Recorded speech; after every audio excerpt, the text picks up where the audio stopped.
if you look just at the Quran, you will get the indication that you can have sexual intercourse with a 5-year-old. The reason why it's haram to have sexual intercourse with a 5-year-old is not found in the Quran at all. If you just read the Quran, it is halal, it would be halal to have sexual intercourse with a 5-year-old. Chapter 65, verse 4. Allah subhanahu wa ta'ala tells us who you can divorce and who you cannot divorce. And then he says, وَاللَّائِ لَمْ يَحِدْنَ. وَاللَّائِ لَمْ يَحِدْنَ. And the ones who had never been pubescent before. I think most people will find that concerning. I'm shocked by what I just saw there. I mean, those people should be behind bars now. They're advocating sex with 5-year-olds, my God. What you saw there, Patrick Christys showed at 10 p.m. on his show. And you saw the reaction of Carol Malone, and that reaction will likely be shared by a lot of people who hear such a thing. But the question you have to ask yourself is what they said true? Is what they showed true? And it's not. They've deliberately lied and misrepresented what Islam teaches, and they lied about Mohammed Hijab. Now, this isn't a video to defend Mohammed Hijab, but when that came out, he didn't let it slide. He took action. He, went through the courts, went through the systems, and GB News had to issue an apology. And you're going to see that apology. And the clip, I couldn't find the actual clip on GB News of them apologising, so I've had to use Smile to Jannah's, he recorded it, so it's his clip and you'll hear his voice in the background. But they apologised at around 11 p.m. And by the way, they apologised like a year later. Now what's interesting is you're going to see that when they showed this clip for the first time, Abdullah Andalusi was somebody who was invited on, and he told Patrick Christys then and there that you basically misrepresented. Despite this being out there, despite it being told, day one, they've basically lied and misrepresented Mohammed Hijab at being dishonest. Still, it took Mohammed Hijab challenging them to actually make them issue an apology. And the apology they gave, well, you'll see the tweet yourself.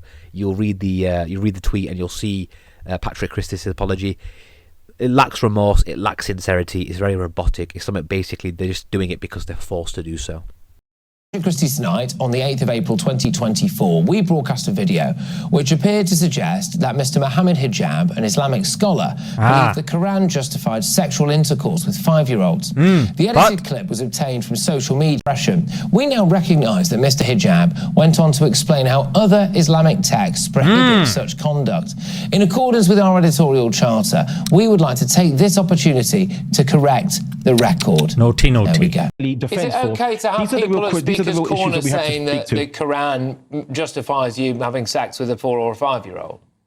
Okay, so this is someone I know, Mohammed Hijab. If you watch the entire video clip, he doesn't say that you can have sex with a 5-year-old.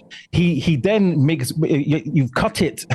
Continue seeing the rest of the clip. He actually explains that when you look at the other evidences that Islam has, it is clarified the age limit when you can have, when you can get married to somebody. What is that age limit? Well, in traditional Islam, as well as in Judaism and so on and so forth, it is puberty and mental maturity. So once you have mental maturity and the body is physically capable of reproduction with no health issues, which can depend on the individual and society and what have you, then there's no hard and fast. It must be 16 or 18 or 20. Is that what would happen? So that video was uploaded over a year ago on Abdullah Andalusi's channel, and they knew then and there that they got it wrong. So instead of just saying, fair enough, we got it wrong, like most normal people would say, genuine, sincere, honest people, they didn't say anything. They pretended like, we're just going to move on now, move on to the next lie, move on to the next target to demonize. And later down the line, they invited on a man known as Amjad Taha, the Arab Zionist who lives in the United Arab Emirates and is a massive fan of the State of Israel. He lied about the charity organisation Islamic Relief, and GB News did not challenge him. So again, what happened? GB News had to issue an apology, and that apology will be played right now. Lovely to see you. Now, in accordance with the GB News editorial charter, we need to set the record straight and make an apology. On the 16th of February 2025, the Camilla Tominey Show broadcast a live interview with Amjad Taha, a political analyst.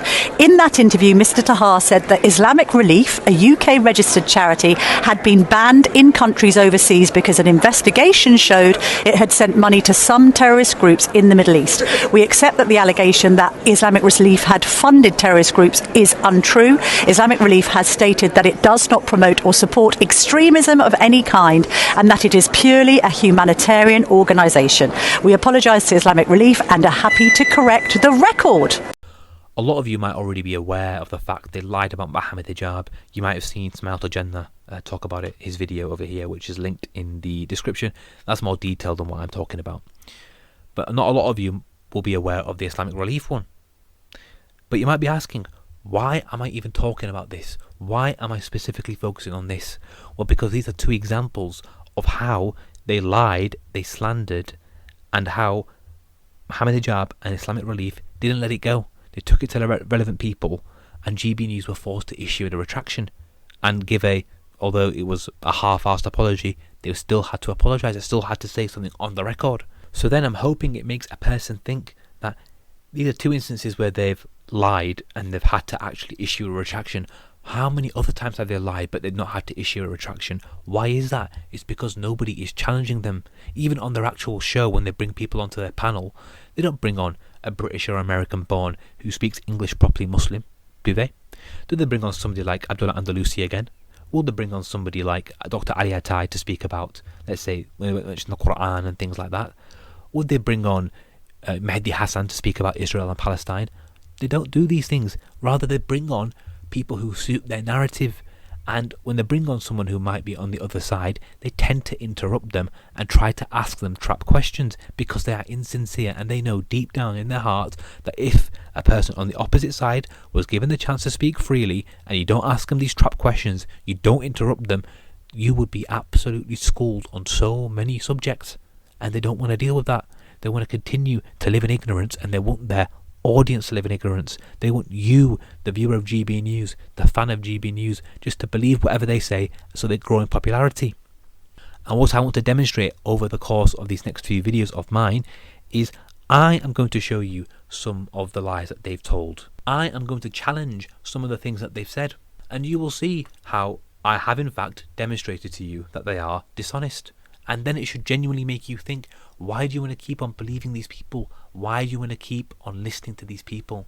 To the non-Muslim watching this, I'm not trying to convert you to Islam. If you want to become a Muslim, that's great.